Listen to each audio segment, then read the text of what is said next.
So, good morning, good afternoon, welcome, Yashasvi Sharma, to the chat session for Eurasia Research. How are you doing today? I'm doing well. Thank you. Thanks, Divya, for having me here and look forward to this session. Thank you. Thank you so much for coming today and agreeing to have this chat session. So, first, I would like to introduce you to our viewers of this chat session.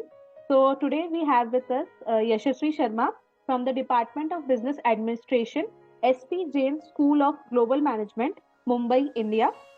Yashasvi Sharma participated in one of our Singapore conferences and he presented his research topic on the topic of impact of employees' resistance to change on mergers and acquisitions in services sector in India. So my first question to you is that could you explain your research topic in a nutshell so that our viewers can know about your research? Sure. Thanks. And as you said, my topic was employees' resistance to change Hmm. in a post-merger integration in services organization. So let me take a step back. Every year, billions of dollars are spent in a merger and an acquisition. Hmm. And this is just the financial capital. In addition, tons of hours of management time is spent in trying to do transactions, be it a merger or an acquisition. There is also an impact on the wider ecosystem, Hmm. be it on the customers, be it on the employees, be it on the vendors, the regulators, and society at large. So, with significant investment going into the field of merger and acquisition, and we see this increasing year by year, Hmm. there is enough evidence to suggest that not all mergers and acquisitions are successful. Now, that actually got me thinking, Hmm. what is the reason for that? And one of the primary reason for that comes on account of the employees' resistance to change and the resultant impact it has on the outcome of an M&A. So hence my research is focused on identifying the factors which influence the employee resistance to change, Hmm. particularly in service organization where employees are the key value element of any business, which is Hmm. driven by the intellectual and the capital of the employees. So Hmm. that actually got me interested, and that is what my research is all about. Okay, thank you so much for explaining your research. So, you are doing research on this topic still, or you have completed your research on this topic? Well, Divya, I don't think research can ever be completed. That's what Yeah. my learning as a researcher is. So Hmm. I'm doing it. I'm currently completed. So I carried out a systematic literature review looking at the high quality journals research over a Hmm. period of time, Hmm. and got to present those findings coming out of it. But as I said, there is more to learn, and the research continues. Yeah. Continues, yeah. So, what were the challenges that you faced in your research journey? Like in research world, we know there is a ocean of information we are loaded with. So, what were the challenges that you faced in your research? Okay, so I think to start with, you're absolutely right. There's an ocean of information which we get as we get into the research. Uh, but interestingly, in my case, there was not enough information, which actually was came out as a strong research gap, Hmm. because when you look at the historical research, and there is enough research in around the area of change management, Hmm. area of cultural integration, there is research in the field of mergers and acquisition deals, Hmm. what works, what does not work.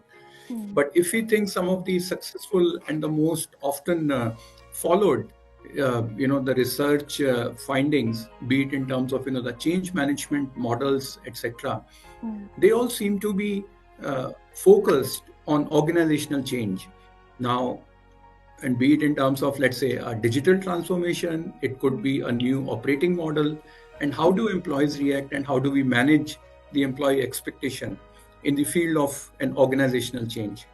I agree that even M&A is a part of an organizational change. It is a Hmm. it is a significant component of an organizational change. But there are few elements in M&A which are slightly distinctively different than Hmm. in a typical organizational change. I would like to call out two of them. First, in terms of the trust, in terms of why an organization is doing M&A, because employees tend to think, what will happen to me? What will Mm, change for me? mm, So you think about the trust in the management. Why are we doing this? mm, What will be the outcome at a mm, very individual level? mm, Which is generally not a question that is asked in case of a organizational change which is happening within an organization. The second bigger difference is in terms of, and be it the acquired business or the acquiree company, you know, what is going to be part of a joint organization? What will mm, it change? What will be the employees on the other side? So I think because two organizations come with their own history, their own ways of working, own culture, mm, I think it becomes a slightly different as opposed to looking at just an inward looking organizational change. So hence I think I could find a lot of literature, I could find a lot of very relevant and important literature in the areas of organizational change, and I have drawn on those theories. mm, But at the same time, I believe there is an opportunity to bring this whole context of M&A in mm, the organizational change, and then apply those theories and get to some new learning. So I think one of the difficulty for me has been, I would say, lack of very focused research studies which addressed this area mm. of employee resistance to change, specifically in the context of, in the context of M&A, and Okay. that too in a service organization. Yeah. So yeah, that actually encouraged me more, because I Okay. could lean on a lot of it that has been done in a wider context, but apply and learn from it to apply to a specific context. So that Yeah. was a bit of a challenge. Yeah. That was okay. Okay. Thank you so much for sharing. So I know research takes a lot of time, a lot of patience. Sometimes people get stuck. So what was your motivation to continue that research journey ahead? So what was your motivation? Yeah, I think that's a good one. And frankly, there have been moments where I would have also felt being challenged. Mm, But just as a background, I have been advising my clients over a 25 years in the field of M&A. So mm, I always had a practitioner view. Uh, mm, I think what motivated me to get into the research was, I believe, research and the application of it, they go mm. hand in hand. Okay. They have to go hand in hand. A research is only meaningful if it leads to some outcomes. Yeah. And what we do as a management, the actions that we take, they have to be founded on some strong, insightful theories which can come from research. Mm, So I had the action part in my yeah. career. I think Mm, I needed to build on the theoretical. So that was the motivation to marry the base of research with the application in the management decisions, day in and day out. So having said so, as I mentioned, research does take a lot of lot of time, time. Yeah. especially it is very vast. Mm, So you just have to be committed, and you have to have that north star, that why mm. you are doing it. As Yeah. long as you can go on to that, whenever you are facing a challenge, I'm sure you will continue to make progress. Yeah, that rightly said that we need to have a more focused and more direction toward the research so that we can continue a research. So, what advice would you like to give to young researchers who are just starting out in the research world, starting out their research topics with their research papers with your own experiences? Okay, so if I reflect on it, there were two things I would like to call out, and one advice I would like to pass on, which I got when I started my research journey. And that was when our professor told us that don't think you can leave research, leave the literature review, leave what you are doing, and maybe come at the end of 2 months, 3 months, and then try and do everything in the bulk. It does not Hmm. happen. Hmm. I think one of the fundamental rules that I have tried to apply myself, and the young researchers would be very they would find it useful, is to do half an hour, 45 minutes of research and writing every day. See, Okay. what happens is, as a result of that, we are able to continue with that thought of learning that we are doing. Because research, you will have tons of material, you will have Hmm. multiple studies.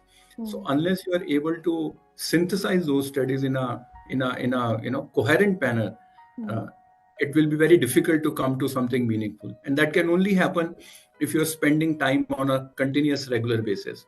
So I think my first advice would be to continue to do your research, continue to do your literature review, continue to do your writing, even if it takes half an hour, 45 minutes a day. Make that as your habit. That will help you. That will help you to come to some meaningful conclusions. The second thing, which I learned during the journey myself, is to not have a closed mind, which effectively means be open to, in fact, because, and I think I came into the research with 20, 25 years of experience. So I somewhere felt I knew what needed to be done. Uh, and that kind of can act as a barrier, because if some new information comes in, you should be open to accepting that. Interestingly, just sharing from my topic, employees' resistance to change, and there were enough studies which talked about what are the factors, how can we manage, etc., etc. But there is an emerging school of thought, and there are a few studies around it, which actually highlights the positive impact of this resistance. Now, historically, we have always seen employee resistance as a negative factor. Now, there are studies which saying that it can be seen as a positive factor because management can use these energy to translate it into something meaningful. So they can actually, by acting on what employees are, fearing, you can actually build trust with the employees.